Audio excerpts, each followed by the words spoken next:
Victoria Falls. Victoria Falls, or Mosi-oa-Tunya, is a waterfall in southern Africa on the Zambezi River at the border of Zambia and Zimbabwe. Naming. David Livingstone, the Scottish missionary and explorer, is believed to have been the first European to view Victoria Falls on November 16, 1855 from what is now known as Livingstone Island, one of two land masses in the middle of the river, immediately upstream from the falls on the Zambian side. Livingstone named his discovery in honor of Queen Victoria, but the indigenous name, Mosi-oa-Tunya, the smoke that thunders, continues in common usage as well.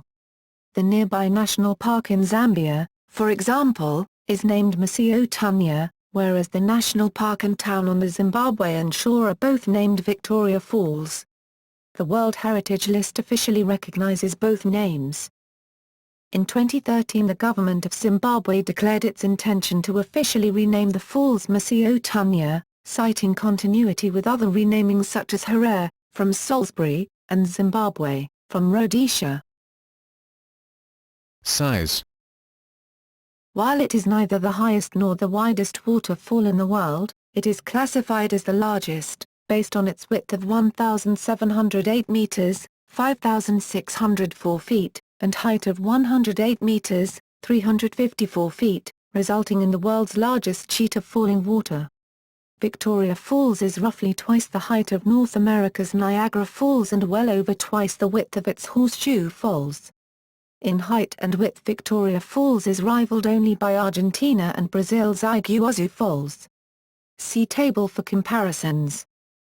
For a considerable distance upstream from the falls the Zambezi flows over a level sheet of basalt, in a shallow valley, bounded by low and distant sandstone hills.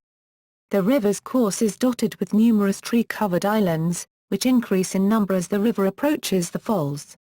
There are no mountains, escarpments, or deep valleys. Only a flat plateau extending hundreds of kilometers in all directions. The falls are formed as the full width of the river plummets in a single vertical drop into a transverse chasm 1708 meters, 5604 feet, wide, carved by its waters along a fracture zone in the basalt plateau. The depth of the chasm, called the First Gorge, varies from 80 meters, 260 feet, at its western end to 108 meters, 354 feet, in the center. The only outlet to the First Gorge is a 110 meters, 360 feet, wide gap about two-thirds of the way across the width of the falls from the western end, through which the whole volume of the river pours into the Victoria Falls gorges. There are two islands on the crest of the falls that are large enough to divide the curtain of water even at full flood, Boaruka Island, or Cataract Island, near the western bank, and Livingstone Island near the middle, the point from which Livingstone first viewed the falls. At less than full flood, additional islets divide the curtain of water into separate parallel streams. The main streams are named, in order from Zimbabwe, west, to Zambia, east, Devil's Cataract, called Leaping Water by some, Main Falls, Rainbow Falls, the highest, and the Eastern Cataract. The Zambezi River, upstream from the falls, experiences a rainy season from late November to early April, and a dry season the rest of the year. The river's annual flood season is February to May with a peak in April. The spray from the falls typically rises to a height of over 400 meters, 1,300 feet, and sometimes even twice as high, and is visible from up to 48 kilometers, 30 miles, away. At full moon, a moonbow can be seen in the spray instead of the usual daylight rainbow. During the flood season, however, it is impossible to see the foot of the falls and most of his face, and the walks along the cliff opposite it are in a constant shower and shrouded in mist. Close to the edge of the cliff, spray shoots upward like inverted rain, especially at Zambia's Knife Edge Bridge. As the dry season takes effect, the islets on the crest become wider and more numerous, and in September to January up to half of the rocky face of the falls may become dry and the bottom of the First Gorge can be seen along most of its length. At this time it becomes possible, though not necessarily safe, to walk across some stretches of the river at the crest. It is also possible to walk to the bottom of the First Gorge at the Zimbabwean side. The minimum flow, which occurs in November, is around a tenth of the April figure. This variation in flow is greater than that of other major falls, and causes Victoria Falls' annual average flow rate to be lower than might be expected based on the maximum flow. Gorges. The entire volume of the Zambezi River pours through. The first gorge is 110 meter wide, 360 feet, exit for a distance of about 150 meters, 500 feet, then enters a zigzagging series of gorges designated by the order in which the river reaches them. Water entering the second gorge makes a sharp right turn and has carved out a deep pool there called the Boiling Pot. Reached via a steep footpath from the Zambian side, it is about 150 meters, 500 feet, across. Its surface is smooth at low water, but at high water is marked by enormous, slow swells and heavy boiling turbulence. Objects, and humans, that are swept over the falls, including the occasional hippo or crocodile, are frequently found swirling about here or washed up at the northeast end of the second gorge. This is where the bodies of Mrs. Moss and Mr. Orchard, mutilated by crocodiles, were found in 1910 after two canoes were capsized by a hippo at Long Island above the falls. The principal gorges are, see reference for note about these measurements. First gorge, the one the river falls into at Victoria Falls. Second gorge, spanned by the Victoria Falls Bridge, 250 m south of Falls, 2.15 kilometers long, 270 yards south, 2350 yards long. Third gorge, 600 meters south, 1.95 kilometers long, 650 yards south, 2100 yards long, containing the Victoria Falls Power Station. Fourth gorge, 1.15 kilometers south, 2.25 kilometers long, 1256 yards south, 2460 yards long. Fifth gorge, 2.55 kilometers south, 3.2 kilometers long, 1.5 miles south, 2 miles, 3.2 kilometers, long. Songwe Gorge, 5.3 kilometers south, 3.3 kilometers long, 3.3 miles south, 2 miles, 3.2 kilometers, long, named after the small Songwe River coming from the northeast, and the deepest at 140 m, 460 feet. The level of the river in them varies by up to 20 meters, 65 feet, between wet and dry seasons.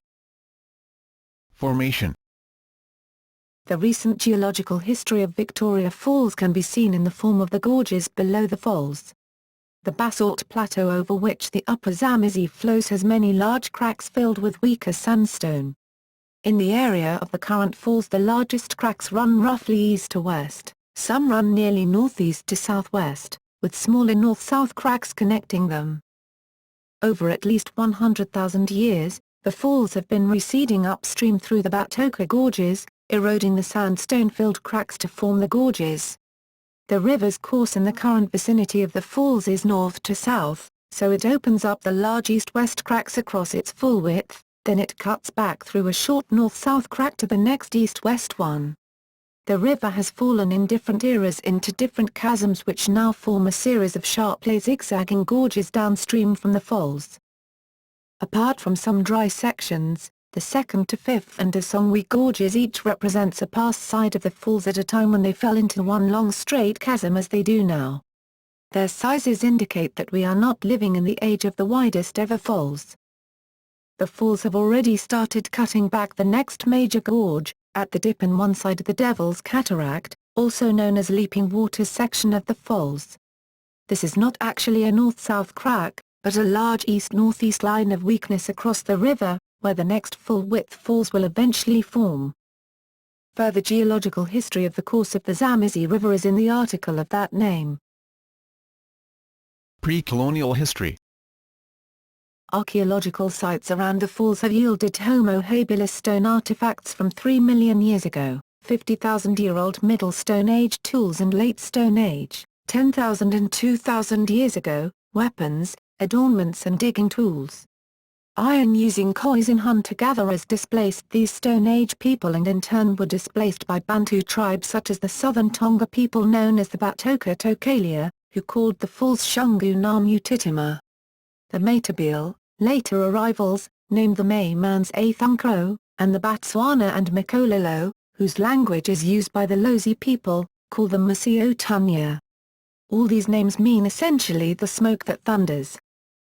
A map from c. 1750 drawn by Jacques-Nicolas Bellin for Abbé Antoine-François Prévost d'Exarches marks the falls as cataracts, and notes a settlement at the north of the Zambezi as being friendly with the Portuguese at the time. Earlier still, Nicolas Dufour's 1715 map of southern Africa has the fall clearly marked in the correct position. It also has dotted lines denoting trade routes that David Livingstone followed 140 years later. The first European to see the falls was David Livingstone on November 17, 1855, during his 1852-56 journey from the upper Zambezi to the mouth of the river.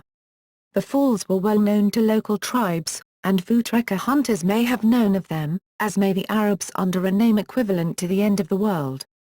Europeans were skeptical of their reports, perhaps thinking that the lack of mountains and valleys on the plateau made a large falls unlikely. Livingstone had been told about the falls before he reached them from upriver and was paddled across to a small island that now bears the name Livingstone Island in Zambia. Livingstone had previously been impressed by the Nganai Falls further upstream, but found the new falls much more impressive, and gave them their English name in honor of Queen Victoria. He wrote of the falls, "No one can imagine the beauty of the view from anything witnessed in England. It had never been seen before by European eyes.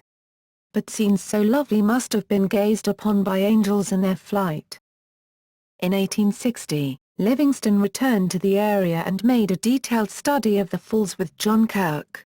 Other early European visitors included Portuguese explorer Serpa Pinto, Czech explorer Emil Hlob, who made the first detailed plan of the falls and its surroundings in 1875, published in 1880, and British artist Thomas Baines, who executed some of the earliest paintings of the falls.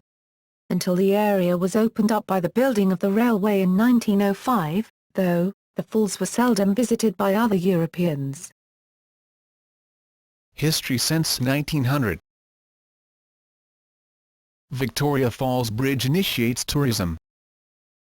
European settlement of the Victoria Falls area started around 1900 in response to the desire of Cecil Rhodes' British South Africa Company for mineral rights and imperial rule north of the Zambezi, and the exploitation of other natural resources such as timber forests northeast of the falls, and ivory and animal skins.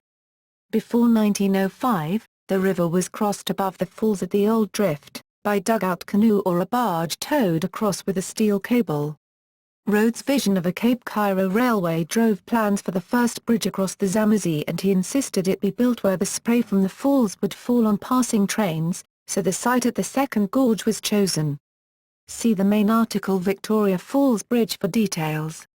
From 1905 the railway offered accessible travel to whites from as far as the Cape in the south and from 1909, as far as the Belgian Congo in the north. In 1904 the Victoria Falls Hotel was opened to accommodate visitors arriving on the new railway. The falls became an increasingly popular attraction during British colonial rule of northern Rhodesia, Zambia, and southern Rhodesia, Zimbabwe, with the town of Victoria Falls becoming the main tourist centre. Zambia's independence and Rhodesia's UDI. In 1964, Northern Rhodesia became the independent state of Zambia. The following year, Rhodesia unilaterally declared independence. This was not recognized by Zambia, the United Kingdom or the vast majority of states and led to United Nations mandated sanctions. In response to the emerging crisis, in 1966 Zambia restricted or stopped border crossings.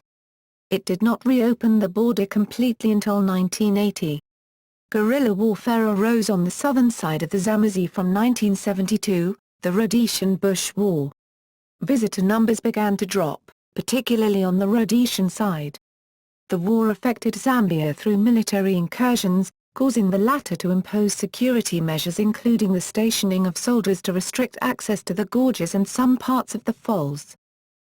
Zimbabwe's internationally recognized independence in 1980 brought comparative peace, and the 1980s witnessed renewed levels of tourism and the development of the region as a center for adventure sports. Activities that gained popularity in the area include whitewater rafting in the gorges, bungee jumping from the bridge, game fishing, horse riding, kayaking, and flights over the falls. Tourism in recent years. By the end of the 1990s, almost 300,000 people were visiting the falls annually, and this was expected to rise to over 1 million in the next decade. Unlike the game parks, Victoria Falls has more Zimbabwean and Zambian visitors than international tourists. The attraction is accessible by bus and train, and is therefore comparatively inexpensive to reach. The two countries permit tourists to make day trips from each side, and visas can be obtained at the border posts. Costs vary from $45 to $80 as of December 1, 2013.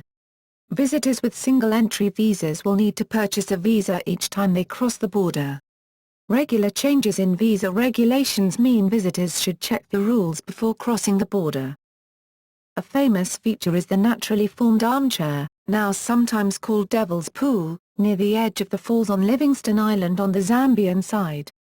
When the river flows at a certain level, usually between September and December, a rock barrier forms an eddy with minimal current, allowing adventurous swimmers to splash around in relative safety a few feet from the point where the water cascades over the falls.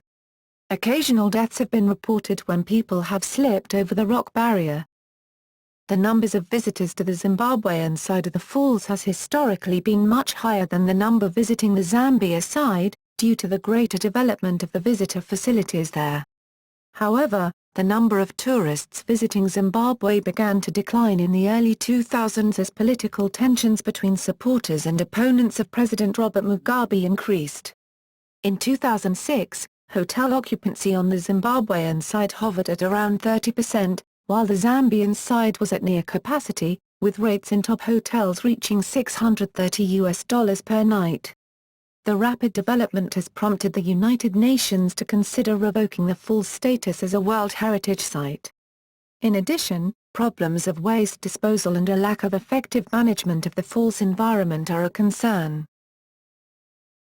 Natural environment. National parks.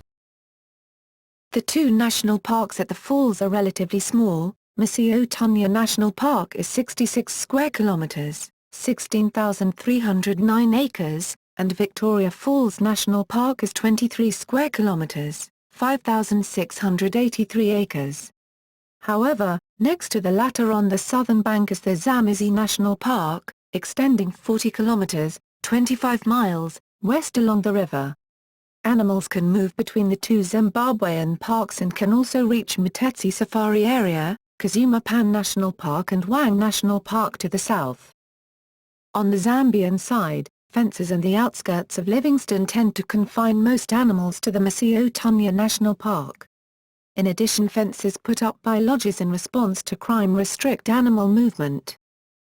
In 2004, a separate group of police called the Tourism Police was started. They are commonly seen around the main tourist areas, and can be identified by their uniforms with yellow reflective bips. Vegetation. Rapine woodland savanna predominates in the area, with smaller areas of miombo and Rhodesian teak woodland and scrubland savanna. Riverine forest with palm trees lines the banks and islands above the falls. The most notable aspect of the area's vegetation though is the rainforest nurtured by the spray from the falls, containing plants rare for the area such as pod mahogany, ebony, ivory palm, wild date palm and a number of creepers and lianas. Vegetation has suffered in recent droughts, and so have the animals that depend on it, particularly antelope. Wildlife. The national parks contain abundant wildlife including sizable populations of elephant, buffalo, giraffe, zebra, and a variety of antelope. Lion and leopard are only occasionally seen. Vervet monkeys and baboons are common. The river above the falls contains large populations of hippopotamus and crocodile. Elephants cross the river in the dry season at particular crossing points. Klipspringers and clawless otters can be glimpsed in the gorges, but they are mainly known for 35 species of raptors. The Torita falcon, black eagle, peregrine falcon and auger buzzard breed there. Above the falls, herons, fish eagles and numerous kinds of waterfowl are common. Fish. The river is home to 39 species of fish below the falls and 89 species above it. This illustrates the effectiveness of the falls as a dividing barrier between the upper and lower Zambezi. Media.